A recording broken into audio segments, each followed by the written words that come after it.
자, 다음 보겠습니다. 25절. 25절 보시면 이스라엘 족속아 너희가 40년 동안 광야에서 희생과 소제물을 내게 드렸느냐. 광야에서 실제로 드렸겠죠.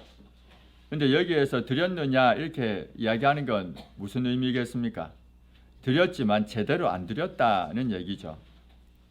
우리 민수기 14장 한번 볼게요. 민수기 14장 한번 보겠습니다.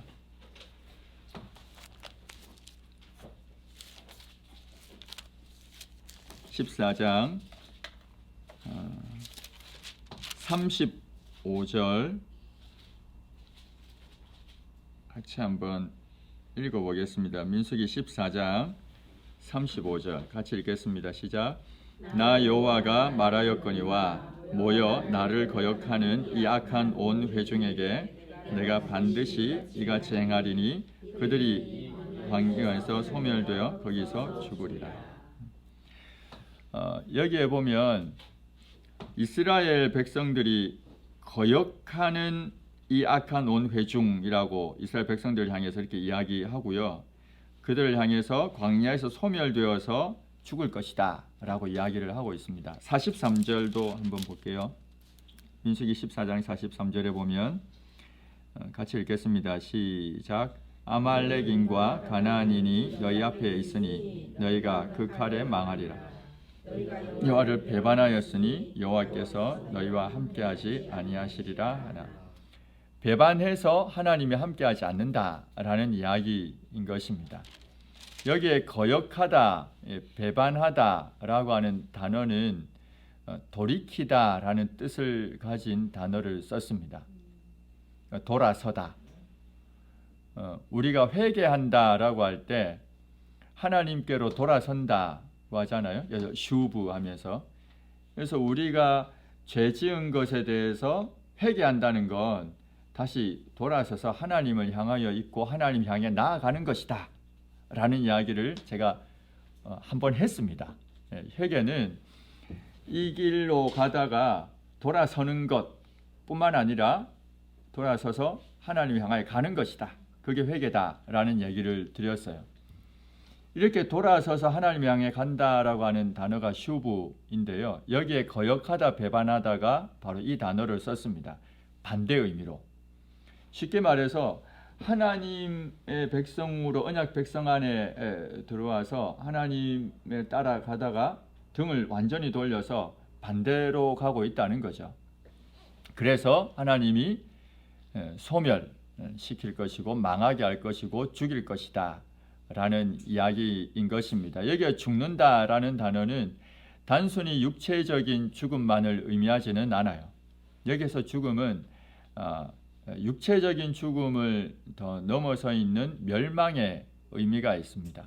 영혼의 멸망까지도 내다보게 되는 거예요. 그러니까 처음 말씀드린 것처럼 이스라엘 백성들이 언약 공동체로 들어왔지만 그들 모두가 구원받은 건 아니다라고 했잖아요. 얼마든지 이런 일들이 이 당시에도 있었던 겁니다. 오늘 우리가 읽었던 이 아모스서도 같은 이야기를 하고 있는 거죠. 너희가 40년 동안에 광야에서 희생과 소제물을 나에게 이렇게 드렸느냐? 그러니까 드렸지만 이게 제대로 된 게 아니라는 거죠. 제대로 된 게 아니어서 결국 40년 동안에 어떻게 됐습니까? 멸망하게 됐죠.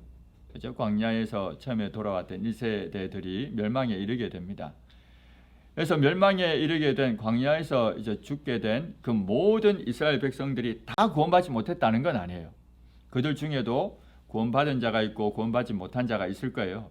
여기에서 강조하고자 하는 것은 이처럼 하나님께로부터 등을 돌려서 간 이들은 과연 참된 믿음을 가진 자였을까? 우리가 이야기할 때 하나님이 구원하기로 택한 자들이었을까라고 할 때는 아닐 수 있다라고 말한다는 거죠. 멸망한다는, 죽는다는 이 단어를 볼 때 이렇게 볼 수 있다는 겁니다.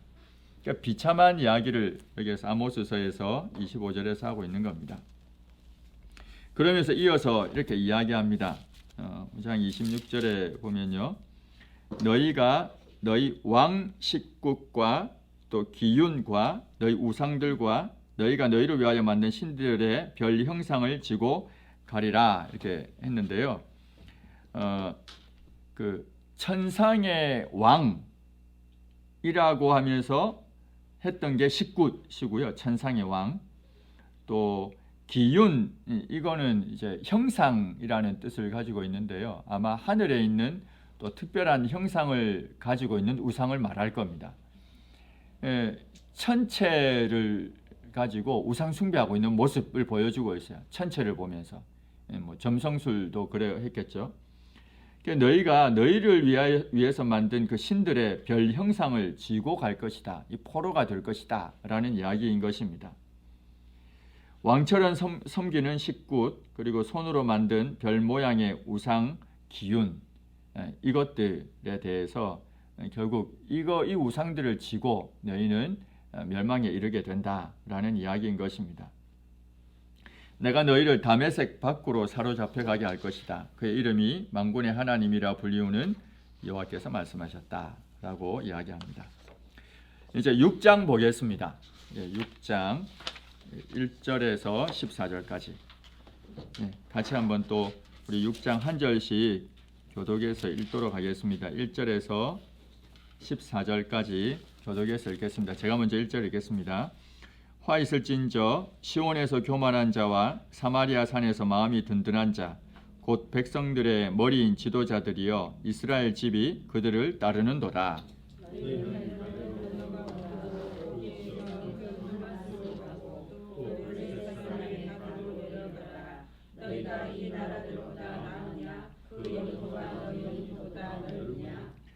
너희는 흉한 날이 멀다 하여 푸악한 자리로 가까워지게 하고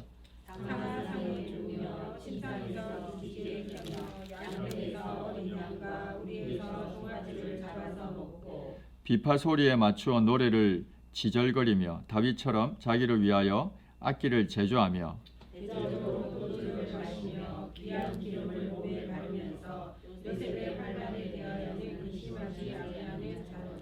그러므로 그들이 이제는 사로잡히는 자 중에 앞서 사로잡히리니 기지개 켜는 자의 떠드는 소리가 그치리라. 만군의 하나님 여호와의 말씀이니라. 주 여호와가 당신을 두고 맹세하시노라. 내가 야곱의 영광을 싫어하며 그 의벌들을 미워하므로 이 성읍과 거기에 가득한 것을 원수에게 넘기리라 하셨느니라. 한 집에 10사람이 남는다 하여도 다 죽을 것이라. 죽은 사람의 친척 곧 그 시체를 물살을 잡아 그 뼈를 집 밖으로 가져갈 때에 그 집 깊숙한 곳에 있는 자에게 이르기를 아직 더 있느냐 하면 대답하기를 없다 하니 그가 또 말하기를 잠잠하라 우리가 여호와의 이름을 부르지 못할 것이라 하리라. 보라 여호와께서 명령하심으로 타격을 받아 큰 집은 갈라지고 작은 집은 터지리라.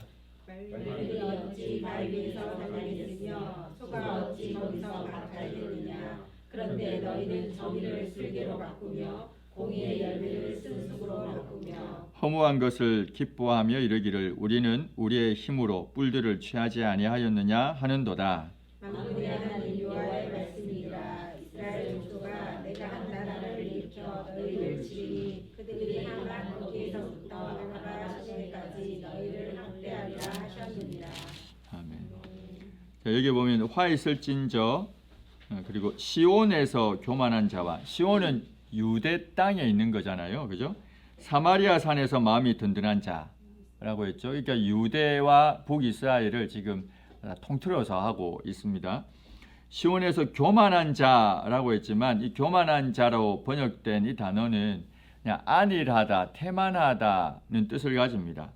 그래서 안일한 자라고 보면 돼요. 교만하다는 표현보다는 시온에서 안일한 자요. 이렇게 이제 표현하는 것이 더 좋습니다. 그리고 사마리아 산에서 마음이 든든한 자, 마음이 든든한 자 이 말은 염려가 없다는 의미예요. 다른 의미가 아니라. 그래서 우리가 이사야 32장 9절 한번 보시겠습니까? 똑같은 단어가 이사야 32장 9절에도 사용되는데 거기에 보면 안일한 또 염려 없는 이렇게 번역이 됩니다. 여기에는 교만한 또 마음이 든든한 이렇게 되어 있지만 이사야 32장에 보면 2장 9절에는 안일한 또 염려 없는 이렇게 되어 있어요. 32장 9절 같이 한번 읽어 보겠습니다. 32장 9절 같이 한번 읽겠습니다. 시작. 너희 안일한 여인들아 일어나 내 목소리를 들을지어다. 너희 염려 없는 딸들아 내 말에 귀를 기울일지어다. 여기에 보면 안일한 또 염려 없는 이라는 단어가 나오죠. 이 단어가 1절에 있는 교만한 자 또 마음이 든든한 자, 이거 똑같은 단어입니다. 같은 단어인데 번역을 좀 다르겠죠. 근데 여기에서는 안일한 자로 보는 게 더 문맥상 좋습니다. 시온에서 안일한 자, 사마리아 산에서 또 염려 없이 마음이 든든한 자, 그만 염려 없는 그들, 그 백성들의 머리인 지도자들이요 이스라엘 집이 그들을 따르는도다 라고 이야기합니다. 이들이 왜 안일하고 또 염려가 없는 마음이 든든한 상태로 있었겠습니까? 이 지도자들이 사실은 하나님의 심판이 코앞에 이르렀잖아요. 이 상황 자체는. 그럼에도 불구하고 이들은 여전히 안일한 모습으로 또 아무런 염려 없는 모습으로 이 지도자들이 지내고 있다는 겁니다. 심판이 코앞에 이른 줄도 모르고 그러면서 여전히 백성들을 착취하고 있는 모습을 보여줍니다. 6장이 그 이야기를 해요. 지도자들을 향해서 지금 책망하고 또 그들을 심판을 얘기하는 게 6장 내용이거든요. 그 이야기를 하고 있습니다. 이스라엘 집이 그들을 따른다 이렇게 이제 이야기합니다. 그래서 너희는 2절에 갈레로 건너가 보고 또 거기에서 큰 하맛으로 가고 또 블레셋 사람의 가드로 내려가라. 이 세 지역이 나오죠. 갈레는 창세기 10장 10절 한번 보시면 이렇게 되어 있습니다. 창세기 10장 10절에 보시면 그의 나라는 시날 땅의 바벨과 에렉과 악갓과 갈레에서 시작되었으며 여기 갈레가 나오죠.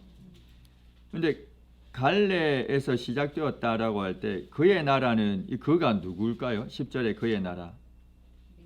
9절에는 니므롯이라는 인물이겠죠. 그래서 니므롯이 통치하고 있는 그 나라는 시날 땅의 바벨, 또 에렉, 악갓, 갈레에서 시작되었다라는 이야기입니다. 얘기를 많이 들어보셨겠지만 니므롯이라고 하는 인물은 창세기에는 용감한 사냥꾼으로 나오고 있는데요. 이 용감한 사냥꾼의 의미는 사냥을 잘한다 혹은 전쟁에서 전쟁을 잘한다 그런 군사다, 용감한 군사다 이런 의미를 가지고 있지만 또 한편 생각해 보면 사냥을 잘하고 전쟁에서 승리하는 군사의 모습은 아주 힘이 강하고 남을 지배할 수 있는 그런 위치에 있는 사람이라는 거죠. 그래서 하나님의 통치 원리가 지배되는 나라가 아니라는 거예요. 그의 나라는 인간적인 기준으로 봤을 때 얼마든지 힘이 있고 강한 그 힘과 강함은 여기에서는 싸움 잘하는 걸로 나오겠지만 오늘날은 물질도 되고 권력도 되고 뭐든 간에 그러한 나라를 상징적으로 이야기하고 있습니다. 근데 그러한 나라가 갈레에서 시작되었다 이렇게 이제 표현하거든요. 시날 갈레 하면서. 그러면서 11장에 보면 우리가 아는 바벨탑 사건도 같이 등장합니다. 시날 평지에서 있었던. 여기 갈레가 어디인지는 정확하게 알 수가 없는데요. 그 바벨론에 속한 성읍이라고만 알려집니다. 갈레라는 것이 바벨론에 속한 성읍이다라고 알려져 있고요. 특별히 2절에 건너가 보고라고 있잖아요. 갈레로 건너가 보고. 건너가다 하는 것은 강을 건너간다는 그런 의미가 있어요. 강을 건너간다. 그래서 아마 갈레는 유프라테스 강이나 메소포타미아 그 강 그 건너편에 있는 바벨론에 속한 한 지역이었다. 이렇게 추정을 합니다. 특별히 갈레는 아수르에 의해서 이미 멸망을 했어요. 이 당시에. 그러니까 여기에 너희는 갈레로 건너가 보고라고 할 때는 이미 아수르에 의해서 멸망을 했던 그 도시 그걸 보라는 겁니다. 또 거기에서 큰 하맛으로 가고 이 하맛은 북쪽 그 위에 있잖아요. 북쪽 한참 위에 있습니다. 단보다 한참 위에 있습니다. 240km 더 위에 있다고 이야기하거든요. 하맛은 당시에는 하맛이라고 하는 어쩌면 작은 독립 소국가 형태로 존재하고 있었는데 북이스라엘이 거기가 점령을 했죠. 지금 여로보암 2세 때.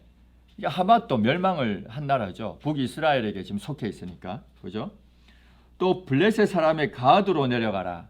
이 가드 같은 경우에도 나중에 아모스서 읽어보면 가드를 제외한 4개의 도시가 나옵니다. 가드는 블레셋의 5도시 중 하나인데요.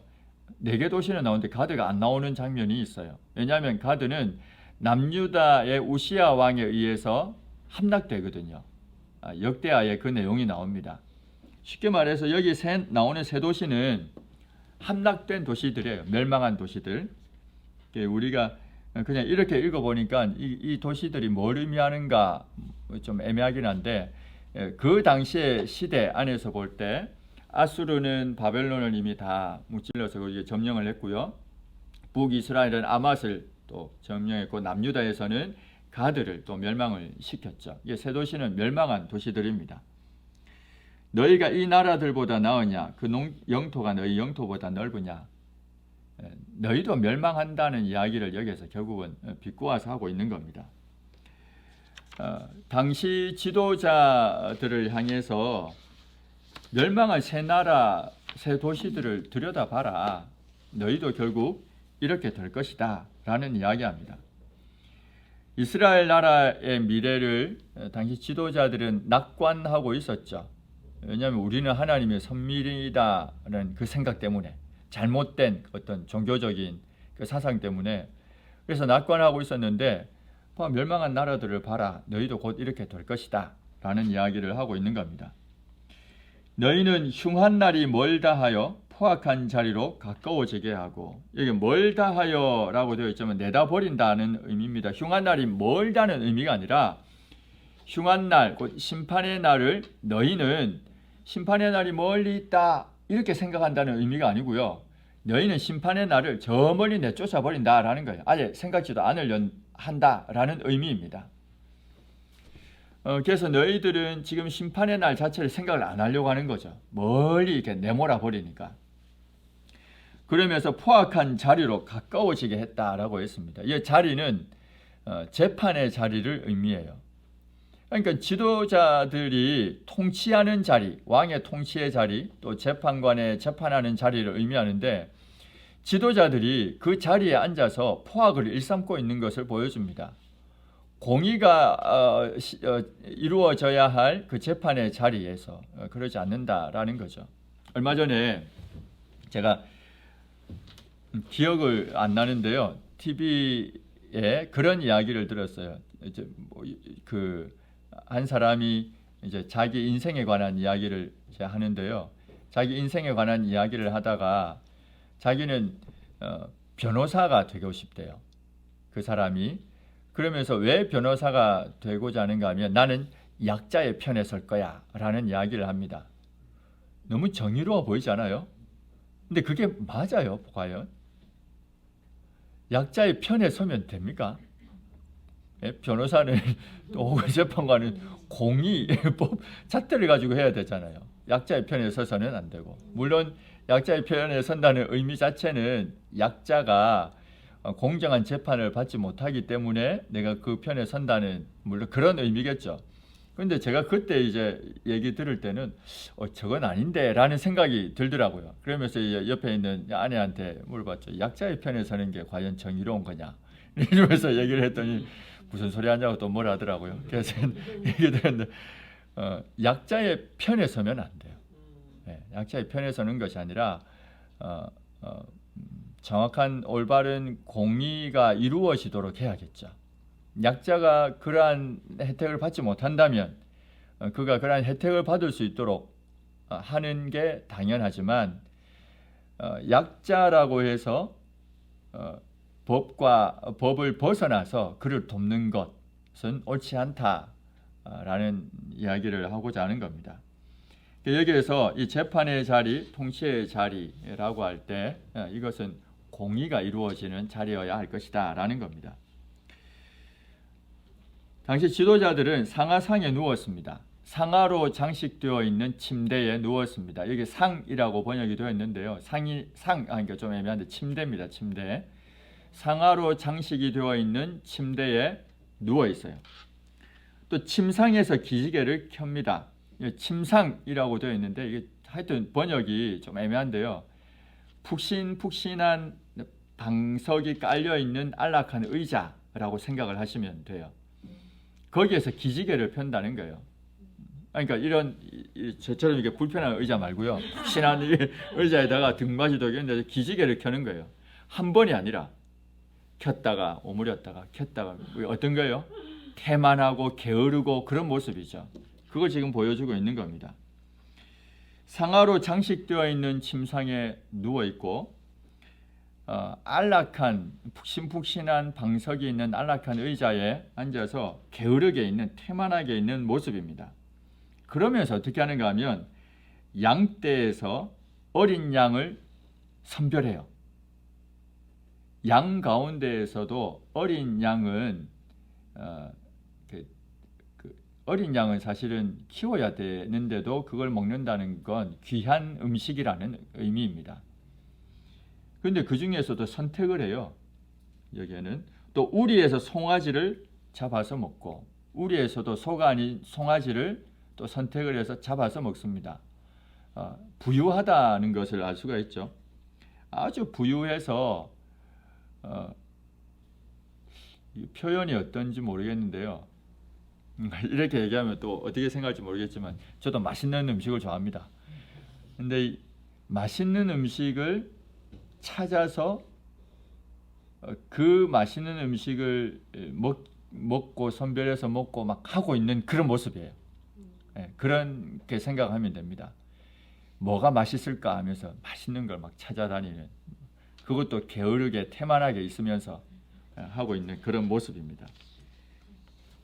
맛있는 거 먹지 말라는 얘기 아니고요. 비파 소리에 맞추어 노래를 지절거리며, 이 표현이 헛된 노래를 흥얼거린다라는 의미입니다. 비파는 하나님을 찬양하기 위해서 만든 그 선별되어 있는 악기라고 했잖아요. 그것에다가 자기도 무슨 내용인지도 모르고 그냥 흥얼거리고 있는 겁니다.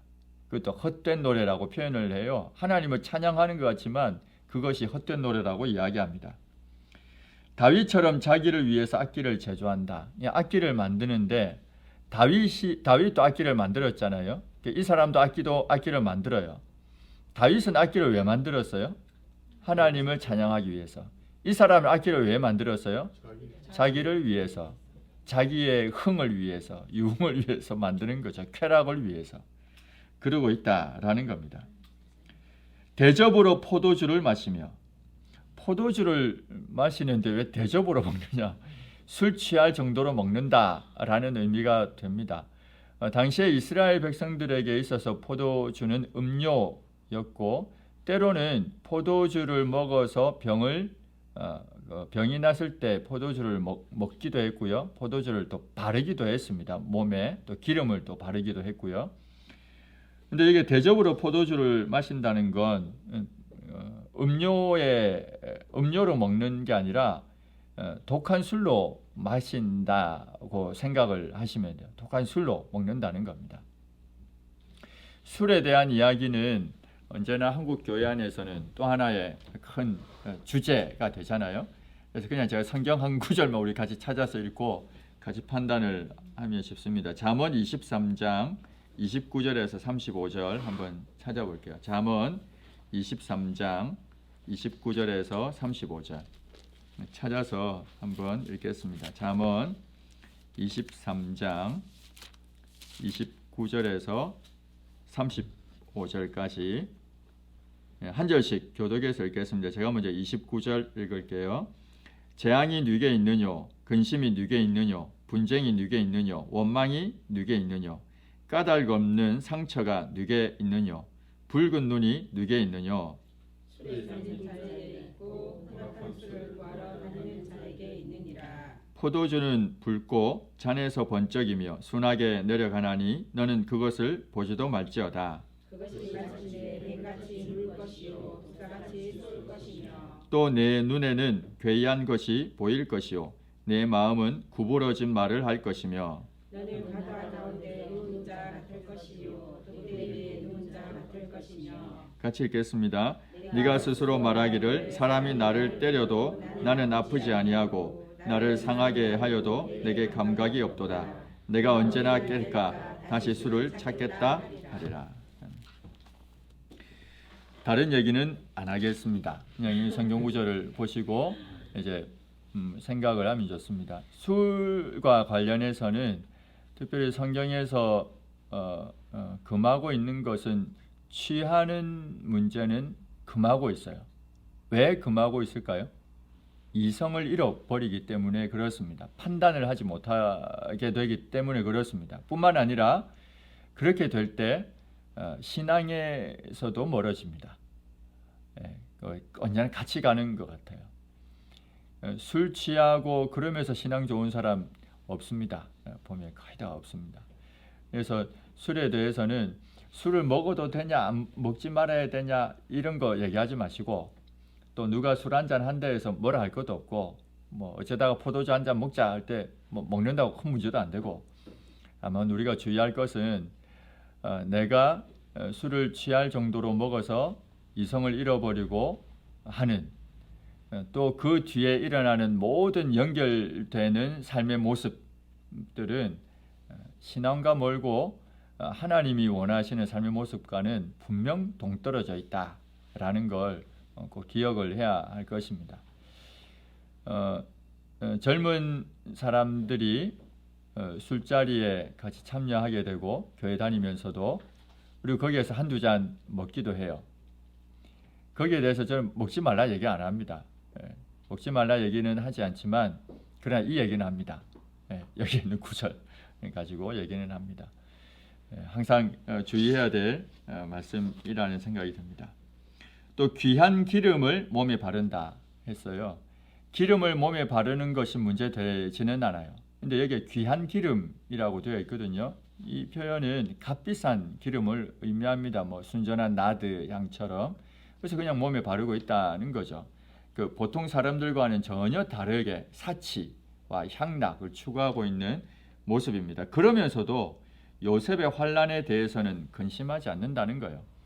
백성들의 어찌 곤란한 삶을 살아가는 사람들에 대한 염려도 없고, 이스라엘 백성들이 과연 하나님 앞에 잘 하고 있는 그런 염려도 없고 그런 생각도 전혀 없다라는 이야기입니다. 오로지 자기의 사치와 향락, 쾌락, 부요함, 만난 것 찾아서 먹고 다니는 것, 이런 데만 온통 관심이 있다라는 거죠.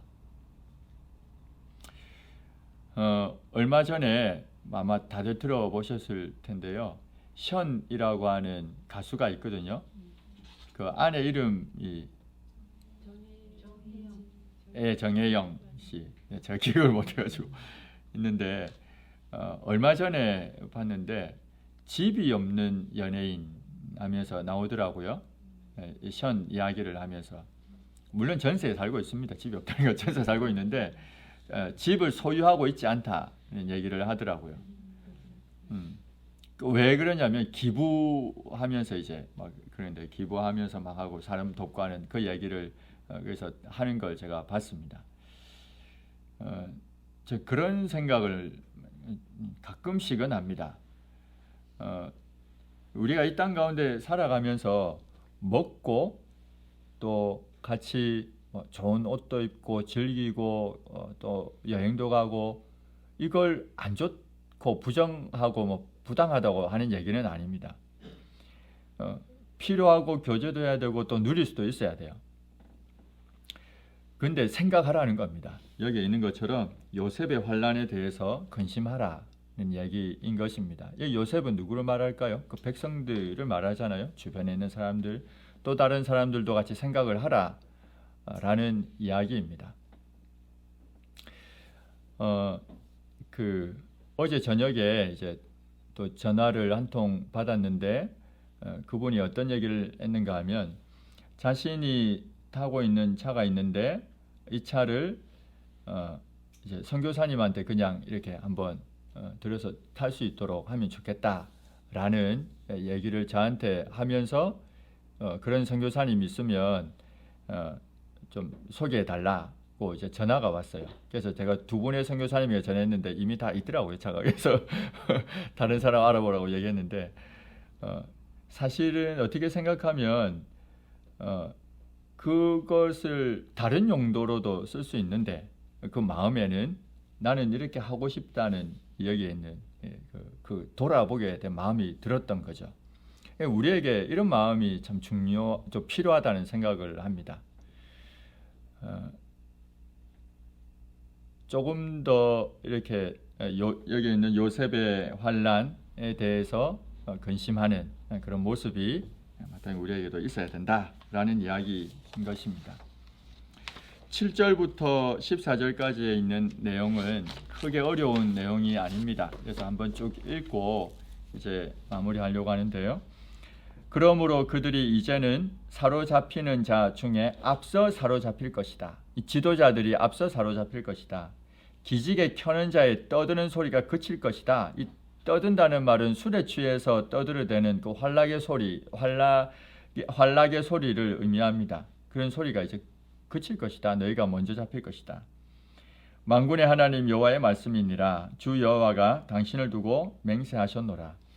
하나님은 자신을 두고 맹세할 수밖에 없다고 했죠. 왜? 하나님보다 높으신 분이 없으시니까. 또 맹세한다는 이 단어는 7이라는 숫자하고 연관된다고 했잖아요. 완전수. 그래서 맹세한다고 할 때는 완전하게 확실하게 이루어질 것을 이야기합니다. 내가 야곱의 영광을 싫어하며, 영광이라고 번역이 되어 있긴 하지만요, 영광보다는 교만이라고 번역하는 것이 더 좋습니다. 야곱의 교만을 싫어하며 그 궁궐들을 미워함으로 이 성읍과 거기에 가득한 것을 원수에게 넘기리라 하셨느니라. 여기 넘긴다라는 표현은 내가 직접 이렇게 물건을 넘길 때도 넘긴다 되어 있지만 포기한다는 의미입니다. 여기에는 보호하지 않겠다라는 겁니다. 보호하지 않으니까 적군이 이제 사로잡아 가는 거죠. 하나님께서 넘긴다라고 할 때는 내가 더 이상 너희를 보호하지 않겠다라는 의미가 되는 겁니다. 한 집에 10사람이 남는다 해도 다 죽을 거다. 그 집에 모든 사람이 죽고 10명이 남았어요. 근데 10명도 곧 죽게 될 것이다 라는 이야기입니다. 죽은 사람의 친척, 원래 사람이 죽으면 그의 가족들이 장례를 치러야 되잖아요. 가족이 다 죽었기 때문에 친척이 장례를 치르게 됩니다. 그 시체를 불사를 자가 그 뼈를 집 밖으로 가져갈 때, 이 뼈라고 되어 있지만 그 시체라고 보면 됩니다. 시체를 뼈로 이렇게 표현을 한 거죠. 시체를 집 밖으로 가져갈 때 그 집 깊숙한 곳에 있는 자에게 묻기를, 이 깊숙한 곳은 안방에 있는 자에게 묻기를 아직 더 있느냐 이렇게 물으니까 없다 말할 것이다 라고 이야기합니다. 그가 또 이야기합니다. 잠잠하라, 우리가 여호와의 이름을 부르지 못할 것이라. 결국은 완전히 멸망하게 될 것이라 라는 이야기인 것입니다. 보라, 여호와께서 명령하심으로 타격을 받아 큰 집은 갈라지고 작은 집은 터지리라. 모든 집이 이렇게 될 것이다. 말들이 바위 위에서 달릴 수가 없습니다. 소가 바위 위에서 밭을 갈 수가 없습니다. 그런데 너희는 정의를 쓸개로 바꾸고 공의의 열매를 쓴쑥으로 바꾸고 있다. 그렇게 해서는 안 되는데 하고 있다 라는 이야기인 거죠. 허무한 것을 기뻐하며 이르기를 우리는 우리의 힘으로 뿔들을 취하지 아니하였느냐 하는도다. 우리 힘으로 했다는 거죠. 만군의 하나님 여호와의 말씀이니라. 이스라엘 족속아, 내가 한 나라를 일으켜서 결국 기원전 722년에 아수르에 의해서 멸망하게 됩니다.